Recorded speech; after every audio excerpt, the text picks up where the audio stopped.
just for in case there is anybody who's very eager and well, eager is the wrong word, knows a lot about the VRChat backstories, the sort of the stories that have come about with this. This is just my my ideas. It's not canon. There's nothing certain about it. It's just something which I liked and I wanted to write.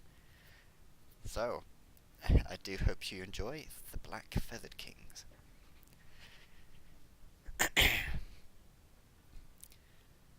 Beads of rain slowly rolled off the crow's jet black feathers as it watched the unfolding scene. Its beady eyes. Oh, sorry, read that wrong. Oof, oof. Already off to a bad start. Beads of rain slowly rolled off the crow's jet black feathers. As it watched the unfolding scene, its beady eyes bled joy. Angry fists flashed with equal force, forcing both sides to readjust and reassess. The crow had been eager to witness this fight, ever since he had set eyes on the equally powerful combatants. Encouraging them to the ring had been as simple. A promise of glory and rumours of deceit were all it had taken. The Fox King was the first to charge forward, throwing a clawed hand engulfed in purple flame toward the twin-tailed cat lord. The cat lord jumped toward her opponent. Slightly more agile, she ducked under the strike, cutting two deep red lines into the fox's white belly. The feathered audience cawed and ruffled their feathers in joy, making a makeshift applause. As the contestants slid in the mud to face each other once again. Oh dear. Sorry, I'm completely messing this up a little bit. I'll just read that a little bit after the fox's white belly again, because... sorry. The feathered audience cawed in joy, ruffling their feathers in a makeshift applause as the contestants slid in the mud to face each other once again. The Fox King turned first. Exploding forwards, fist first, he blasted the twin tails into the wall of trees that surrounded them. The tree fell back, splintering in pain. Twin Tails stood up quickly, brushing up leaves and splinters from her clothes, and ignoring the small trickle of blood running down her right arm. She looked up, her mismatched eyes an inferno of primal fury. She disappeared, reappearing behind the fox, slamming her leg into the Beast King. The king turned just before impact, catching her leg in a huge clawed hand. As he pulled it towards him, he was assaulted by another leg and two fists. Turning to see and guard himself with the other hand, he was hit hard under his long chin, staggering him backwards and forcing him to drop Twin Tail. She landed gracefully on four legs, which quickly phased back into a single pair. A moment of rest and mutual admiration was quickly dissolved into the violence, as Twin Tail and the Fox King pounced back into range. Purple flame, unavoidable, burnt into where Twin Tail's face had been, surging onward and incinerating a crow-occupied tree before all its residents could escape. Twin Tail split once more, attacking fiercely at both sides of the fox's head. One side, the blue-eyed cat, scratched like a house cat would, quick but shallow and unpredictable, whereas the red-eyed side struck deeply with fierce precision. The watching crow tilted his head slightly, and a full, sharp-toothed smile parted his beak. The Fox King threw his fist through Twin Tail's stomach, throwing her back through the tree line. She tumbled through the foliage, barreling and bouncing up the grass uncontrollably until she wrapped around a tree. She coughed hard. Gasping for air, she stumbled back to her feet. Staggering back to the clearing, she found her opponent in no better shape. The Fox King, painted red with his own blood, struggled to keep his body up. Panting heavily in pain, both fell to their knees, unable to continue the fight. A draw, how interesting.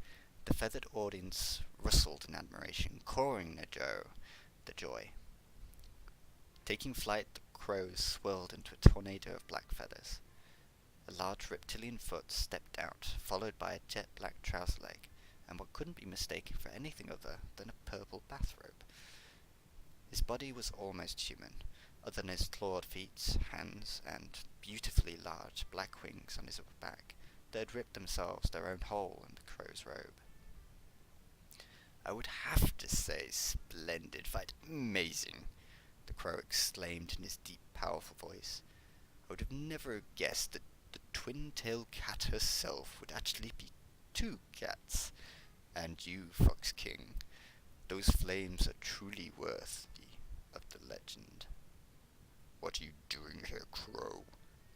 the Fox King growled, not holding back any of his distaste for them.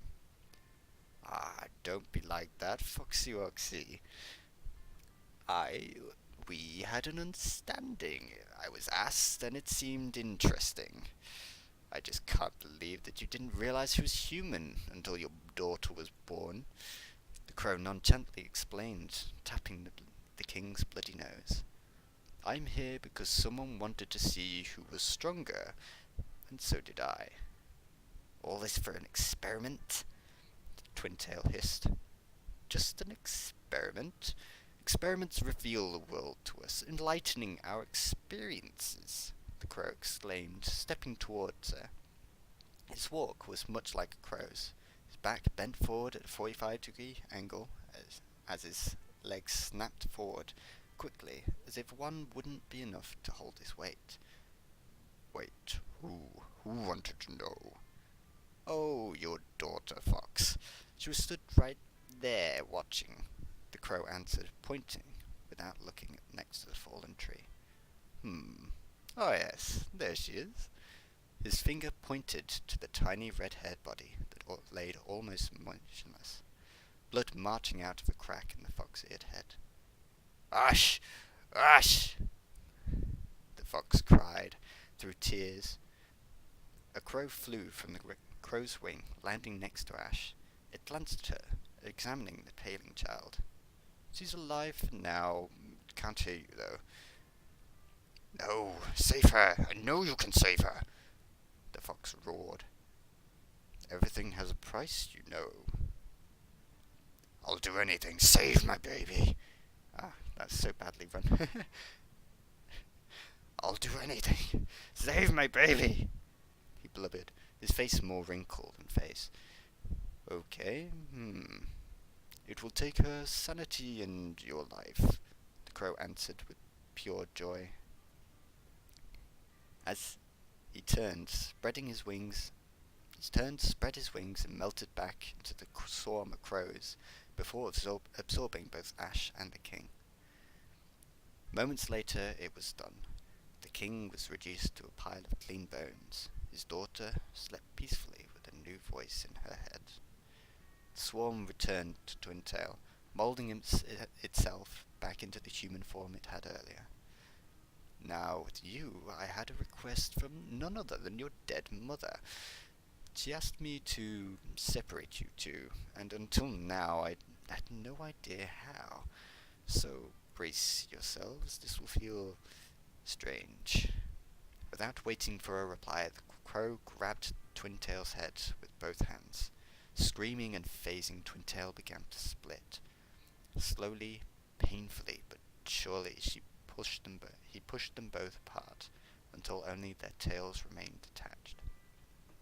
Black fur split, then with one last push they separated. Two peerless beauties stood apart, both in a daze.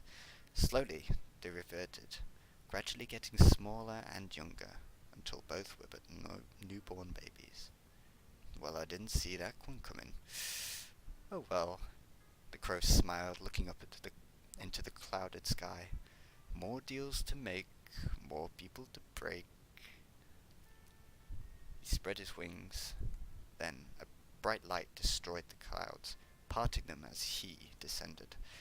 Order, good, mechanical, a god of this world, and the crow's exact opposite. "Oh, what do you want, blobby thing?" the crow sighed. His appearance often meant the end of the crow's fun for the day. "You've gone too far now, Crow. Your madness and chaos is ruining this world. My world. My people. I imprisoned you from where you came. That library will be your cell. Be gone, feathered king, and never return. The voice commanded reality, turning the scene like a kaleidoscope into the dark library. You know this won't hold me for long, Blobby. The crow laughed and cawed in laughter. The god returned to the muddy arena of trees, looking down kindly at the crow's innocent victims. I am sorry to burden you with this, child, but you will be the key to the crow's prison.